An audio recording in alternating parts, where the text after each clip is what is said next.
ધોરણ 12 science chapter number 1 વિદ્યુત ભારો અને ક્ષેત્ર, જેમાં આજે આપણે કેટલાક ગુજકેટને લગતા પ્રશ્ન કરવા જઈ રહ્યા છીએ. બરાબર, હું શોર્ટમાં રકમ લખીશ અને પછી આપણે એની સમજૂતી જોઈશું. પહેલા એમસીક્યુ છે, 1 માઇક્રોગ્રામ ઇલેક્ટ્રોન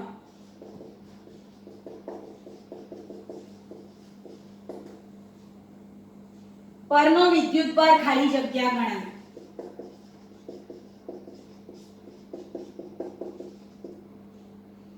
એક માઇક્રોગ્રામ ઇલેક્ટ્રોન પરનો વિદ્યુતભાર પૂછ્યો છે અને માહિતીમાં આપણને ઇલેક્ટ્રોનનું દળ આપ્યું છે, જે ઓલરેડી આપણે જાણીએ જ છે. કેલ્સીનો ઉપયોગ આપણે કરી શકીએ એમ છે. હવે આપણને એટલું ખબર છે કે 9.11 ગુણ્યા 10 ની -31 kg એટલે કે 1 ઇલેક્ટ્રોન પરનો વિદ્યુતભાર કેટલો છે? 1.6 × 10⁻⁻19 કુલમ. આ આપણે જાણીએ છીએ. તો આટલા દળ પરનો વિદ્યુતભાર કેટલો? સિમ્પલ પદ છે, 9.11 × 10⁻31 kg દળ પરનો વિદ્યુતભાર છે 1.6 × 10⁻⁻19 કુલમ માટે આટલા પરનો કેટલો?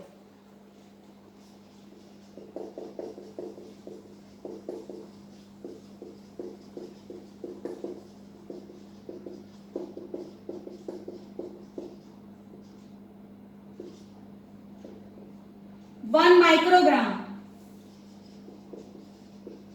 માઇક્રો એટલે 10⁻⁻6 ગ્રામ અને એમાં પાછું 1 ગ્રામ બરાબર 10 ની -3 kg -9 kg.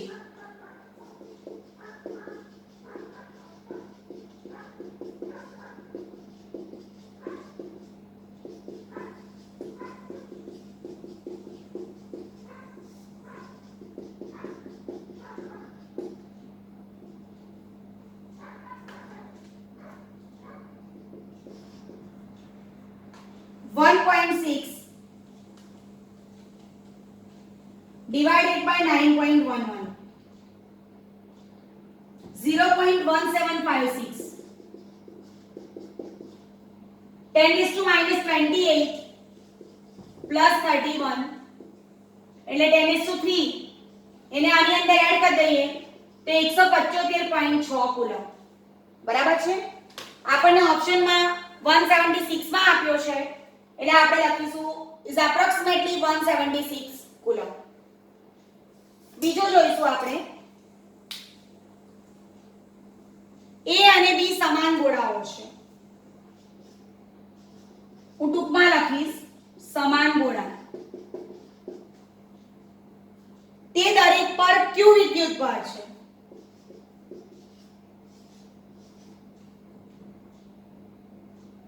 હવે આવો ત્રીજો સમાન ગોળો C છે.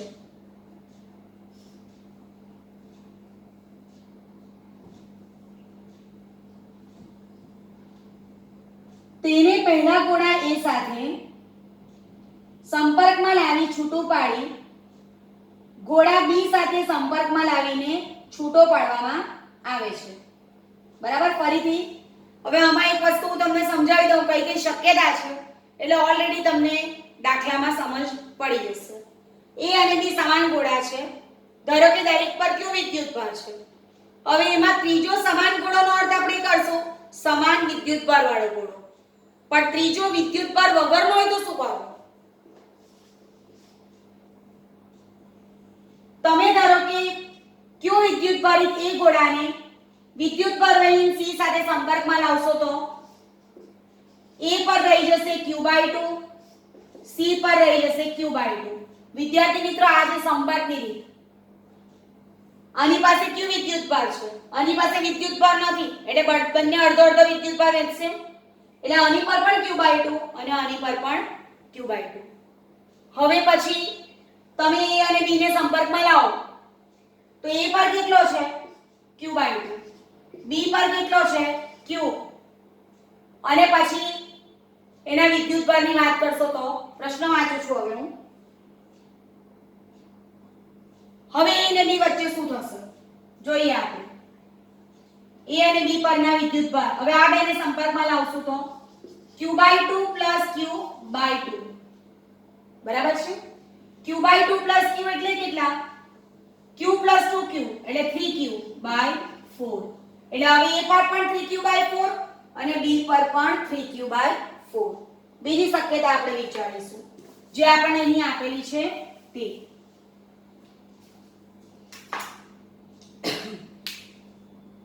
આ પ્રશ્ન પૂછ્યો છે. હવે આગળ વાત કરી તે પ્રમાણે C ગોળો વિદ્યુતભાર વગરનો છે, D ગોળો વિદ્યુતભાર વગરનો છે. પહેલા તમે A અને C ને સંપર્કમાં લાવ્યા એટલે A અને C પર q/2 q/2 થઈ ગયો. પછી તમે B અને D ને સંપર્કમાં લાવ્યા, B પર q/2 અને D પર q/2 થઈ ગયો. હવે તમે આ બેને સંપર્કમાં લાવશો તો શું થશે? બંને પરના વિદ્યુતભાર થઈ જશે q/2 + q/2/2 = q/2. એટલે આ રીતે સંપર્કમાં તમને ગમે તે વિદ્યુતભારિત ગોળાને અડકાવવાની વાત કરે બંને વચ્ચે સરખા ભાગે વહેંચણી થશે.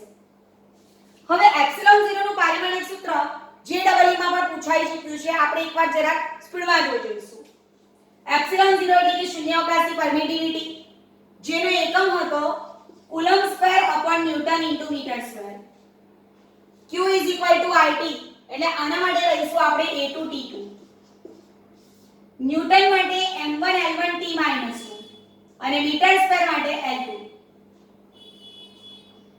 એટલે A2T2 / m1 l3 t - 2 એટલે m - 1 l - 3 t2 + 2 t4 અને A2. આ શૂન્યાવકાશી પરમિટિવિટી નું પારિમાણિક સૂત્ર થશે. આગળ જોઈશું.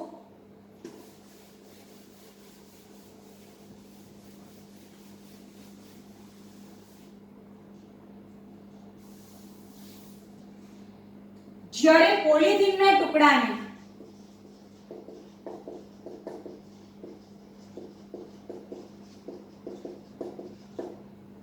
ઊન સાથે ઘસવામાં આવે ત્યારે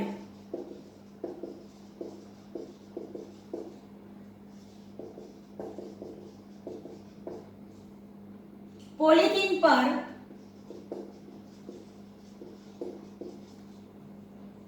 -2 × 10⁻⁷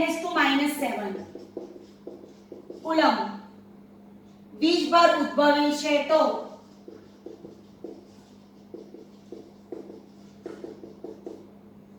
પોલિથીન પર ટ્રાન્સફર થતું દ્રવ્યમાન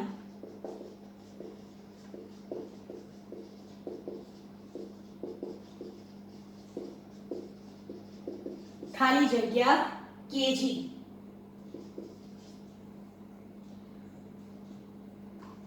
પ્રશ્ન ફરી વાંચીશું. જ્યારે પોલિથીનના ટુકડાને ઊન સાથે ઘસવામાં આવે ત્યારે પોલિથીન પર કેટલો વિદ્યુતભાર શિફ્ટ થયો? -2 × 10⁻⁷ કુલમ્બ. તો ટ્રાન્સફર થતું દ્રવ્યમાન કેટલું? સૌથી પહેલા તો આપણે પોલિથીન પર ટ્રાન્સફર થતા ઇલેક્ટ્રોનની સંખ્યા ગણીશું.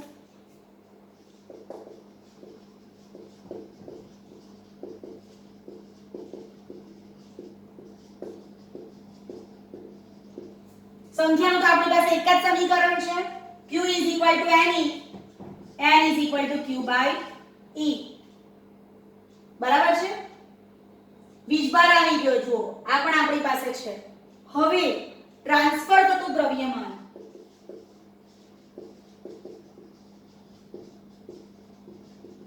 પોલિથીન પર ટ્રાન્સફર થતું દ્રવ્યમાન પોલિથીન પર કોણ ટ્રાન્સફર થાય છે? ઋણ વીજભાર. એકનું દળ એમી તો આટલાનું દળ કેટલું? એટલે n એમી.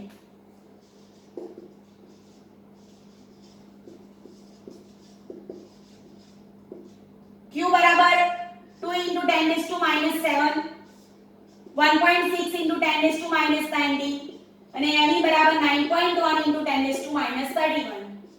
9.1 × 2 / 1.6 10⁻⁷ - 31 -38 + 19.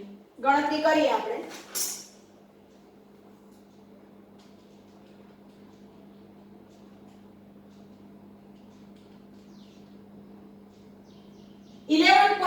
375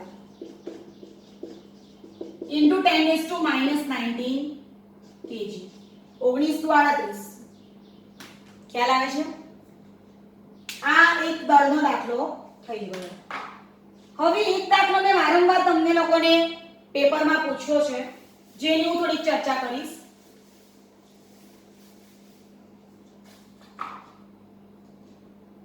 જો કોઈ પદાર્થ પર દર સેકન્ડે 10 ઇલેક્ટ્રોન આવતા હોય,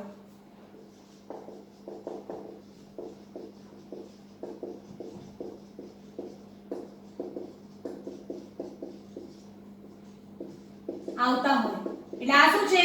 ઇલેક્ટ્રોનની સંખ્યા આપણને આપી છે. તો તેના પરનો કુલ વિદ્યુતભાર 1 કુલમ થતા કેટલો સમય લાગશે? લાગતો સમય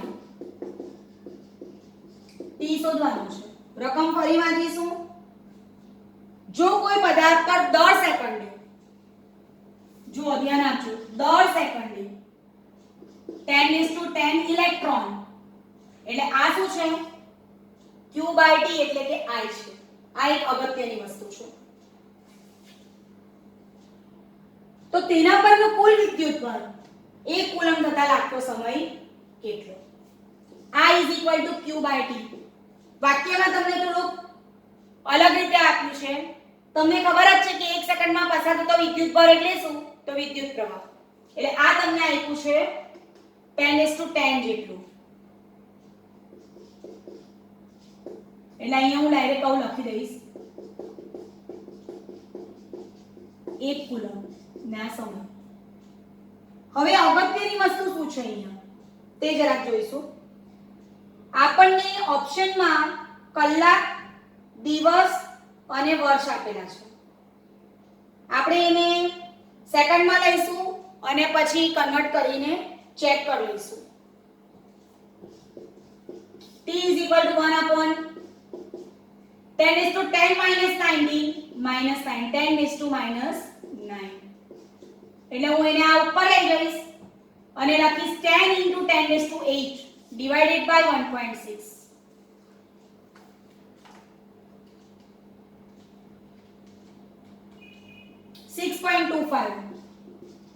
into 10⁸ સેકન્ડ. મને આટલું મળ્યું, બરાબર? હવે પહેલા હું વર્ષમાં કન્વર્ટ કરી જોઉં છું. 625 કરું તો અહીંયા મળશે 10⁶. 365 24 અને 3600 વર્ષમાં કન્વર્ટ કરું છું. અને ઈઝી બનાવવા માટે હું બીજા 1 2 3 4 મીંડા લઉં છું, એટલે અહીંયા 10⁻² કરું છું. અને અહીંયા 36 કરું છું, એટલે આ બે અહીંયા કેન્સલ થઈ જશે. બરાબર છે?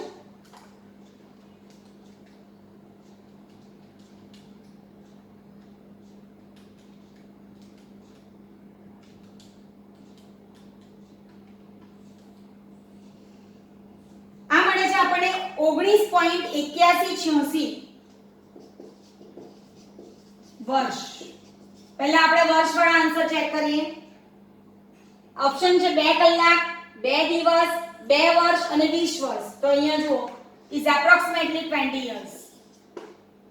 બરાબર છે? ચાલો હવે જોઈશું આપણે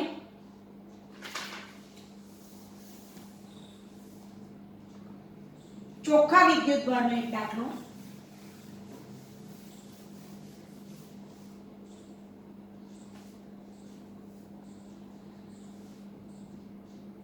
Nine into 10⁻13 proton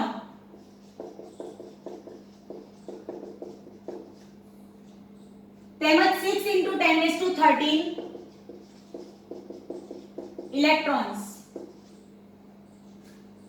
ધરાવતા પદાર્થ પર ચોખ્ખો વિદ્યુતભાર.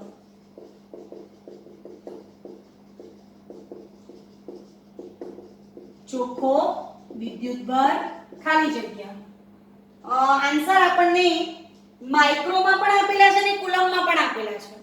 એટલે પહેલા આપણે કુલમમાં શોધીએ, ઓપ્શન ન હોય તો પછી આપણે માઇક્રોમાં શોધીશું. ચોખ્ખો વિદ્યુતભાર એટલે શું? વિદ્યુતભારોનો સરવાળો.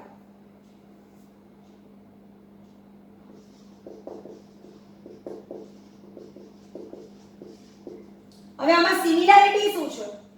તો પ્રોટોન હોય કે ઇલેક્ટ્રોન હોય એનો ચાર્જ તો સેમ જ છે, ખાલી સંખ્યા અલગ છે. આટલા પ્રોટોન એટલે પ્લસ અને આ ઇલેક્ટ્રોન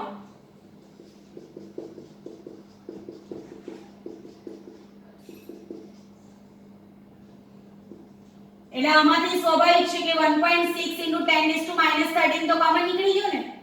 આ 9 * 10⁻13 છે. એટલે આટલામાંથી આ એક કોમન છે અને આ કોમન છે. એટલે 1.6 * 10⁻6 ને આપણે કોમન કાઢીએ તો 9 - 6 3 1.6 * 3 એટલે 4.8 16 * 48. હું ઓપ્શન બોલું છું. 4.8 કુલમ 3 * 1.6 * 10⁻19 કુલમ 3 * 1.6 તો છે આપણી પાસે પણ 19 નથી. 4.8 માઇક્રોકુલમ અને -4.8 માઇક્રોકુલમ. તો અહીંયા આપણને દેખાય છે કે 4.8 માઇક્રોકુલમ આ વિદ્યુતભાર આવી ગયો. હવે કોઈ પણ જગ્યાએ તમે શૂન્યાવકાશમાં પદાર્થને મૂકેલો હોય અને મધ્યમનો ઉપયોગ કરશો તો તમને ખબર છે કે ડાઇલેક્ટ્રિક માધ્યમનો ઉપયોગ કરીશું. સમાંતર પ્લેટ કેપેસિટર છે ધારો કે એની બે પ્લેટ વચ્ચે ડાઇલેક્ટ્રિક મૂકશું તો બળ કેવા ભાગનું થઈ જશે? ક્ષેત્ર કેવા ભાગનું થઈ જશે? V = ED પ્રમાણે વોલ્ટેજ કેવા ભાગનો થઈ જશે? પણ કેપેસિટન્સ કે ગણું થશે. બરાબર છે? એક પ્રશ્ન વાંચું છું.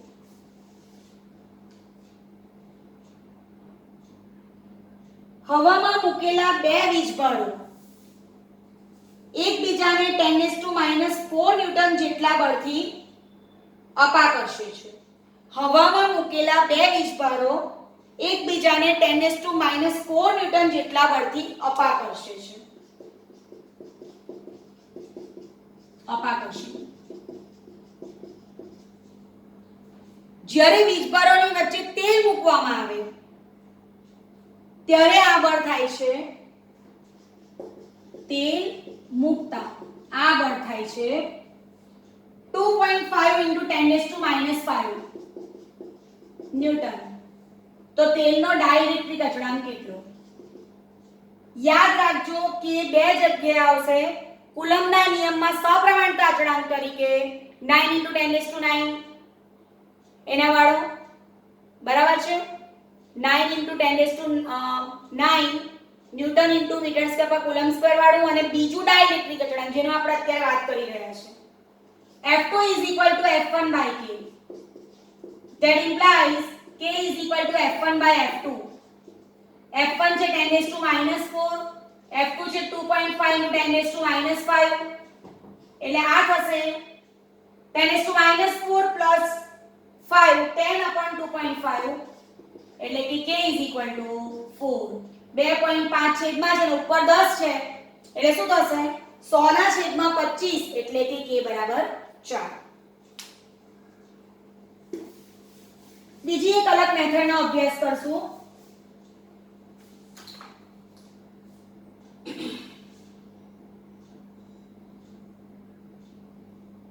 શૂન્યાવકાશમાં પરમિટિવિટીનું મૂલ્ય છે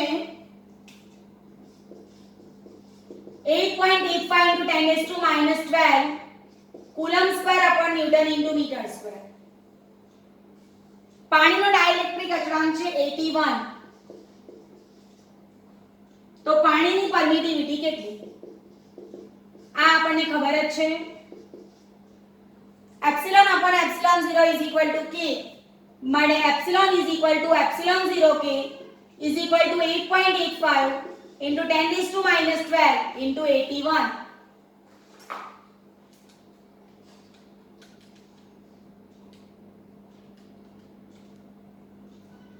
716.85 into 10 raised to minus 12. અહીં આન્સર આપણને આ પદમાં જ આપેલો છે. આ આન્સર છે ઓપ્શનમાં.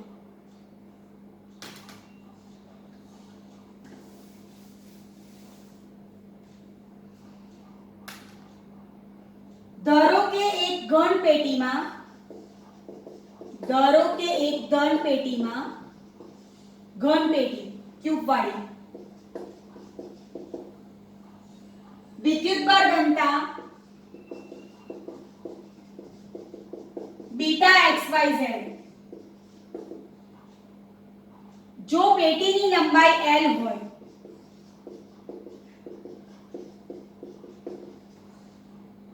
તો તેમાં કુલ વિદ્યુતભાર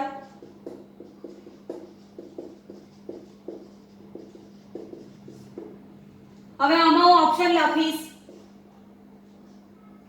3 beta L cube beta L raised to 6 by 6 beta L cube beta L raised to 6 by 8 બરાબર. ચાલો હવે આપણે એને ગણીએ. જો ઘન આપેલો છે ઘન એટલે કંઈક આ રીતનો હશે.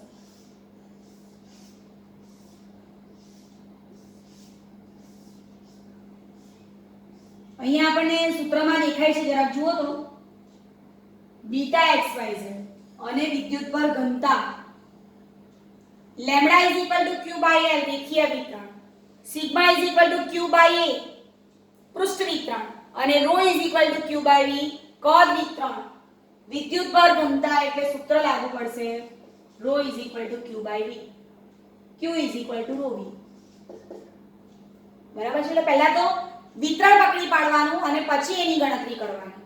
હવે આની અંદર એક નાનો ઘન ધરવાનો. આ ઘન છે અને પેટીની લંબાઈ એટલે આ પણ L છે, આ પણ L છે, આ બધા L છે. આની અંદર એક નાનો અમસ્તો ઘન વિચારું છું.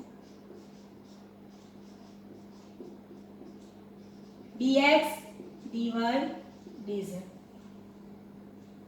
હમણાં મેં તમને કીધું કે ρ q by V તો q બરાબર ρv એનો ઉપયોગ કરું છું. સૂક્ષ્મ વિભાગનો સૂક્ષ્મ વિદ્યુતભાર dq બરાબર ρ dv. ઇન્ટિગ્રેશન dq બરાબર ઇન્ટિગ્રેશન ρ dv. માટે ઇન્ટિગ્રેશન dq બરાબર ઇન્ટિગ્રેશન તમને ρ આપેલું જ છે બીટા xyz વિદ્યુતભાર ઘનતા અને આપણે ધારેલા ઘન માટે કદ કેટલું દેખાય છે તમને? ઘન માટે L ક્યુબ પણ આપણે જે નાનો ઘન વિચાર્યો છે એનું કદ છે dx dy dz.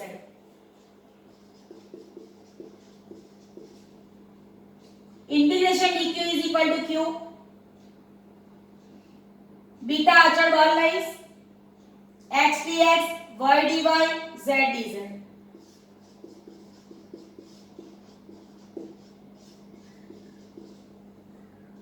ઘનની પેટીની લંબાઈ છે L limit 0 to L.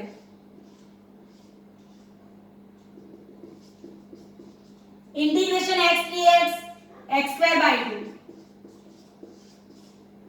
y dy y square by 2 z dz z square by 2.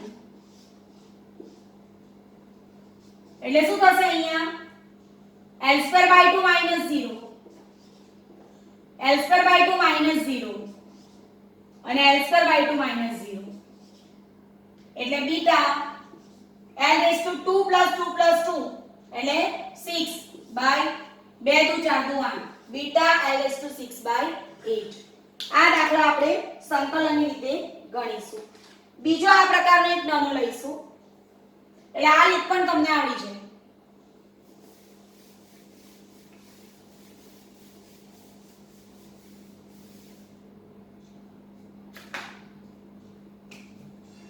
એક આકૃતિ આપી છે આપણને.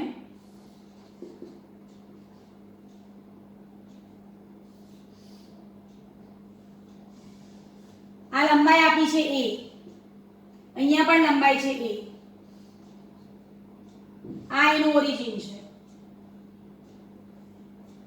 આકૃતિમાં દર્શાવેલા એ લંબાઈના ચોરસ પર, એટલે ચોરસ છે, વિદ્યુતભારની પૃષ્ઠ ઘનતા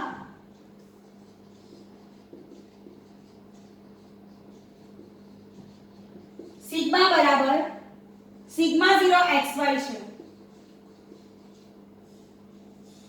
તો ચોરસ પરનો કુલ વિદ્યુતભાર શોધો. સેમ આગલા જેવું. આની અંદર આપણે એક નાનો વિભાગ વિચારીશું, જેને અહીંયા લઈશું x અને અહીંયા લઈશું y. પહેલામાં ઘન હતું એટલે 3 પરિમાણ વિચારેલા, અહીંયા ચોરસ છે એટલે 2 પરિમાણ પૃષ્ઠ વિતરણ છે. Sigma q by u. That implies q sigma u. નાના વિભાગ પરનો નાનો વિદ્યુતભાર dq sigma du. માટે ઇન્ટિગ્રેશન dq ઇન્ટિગ્રેશન સિગ્મા ની વેલ્યુ જુઓ, સિગ્મા 0 xy, અને આપણે ધરેલા ચોરસનું પરિમાણ ક્ષેત્રફળ માપો dx dy.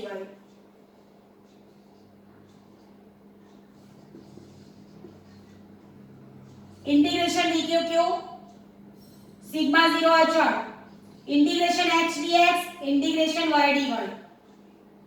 ચોરસ की प्रत्येक बाजुની લંબાઈ a છે એટલે 0 to a. Integration x dx x2 by 2, y dy y2 by 2. માટે q sigma 0 a square by 2 એટલે sigma 0 a raised to 4 by 4. બરાબર છે. આ આવી ગયો એના પરનો કુલ વિદ્યુતભાર.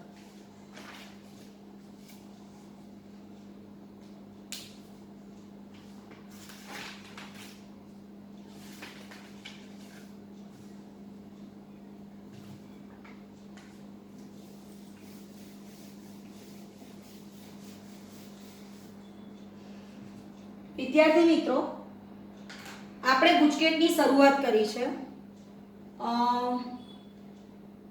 એક ચેપ્ટર માટે 2 દિવસ આપણને જોઈશે, એટલે જે રીતના જેટલા MCQ થાય તે પ્રમાણે તમારે મહેનત કરતા રહેવાનું, અને ગુજકેટમાં જેટલું સ્કોરિંગ થાય એટલું તમારા માટે ફાયદામાં રહેશે. Wish you all the best.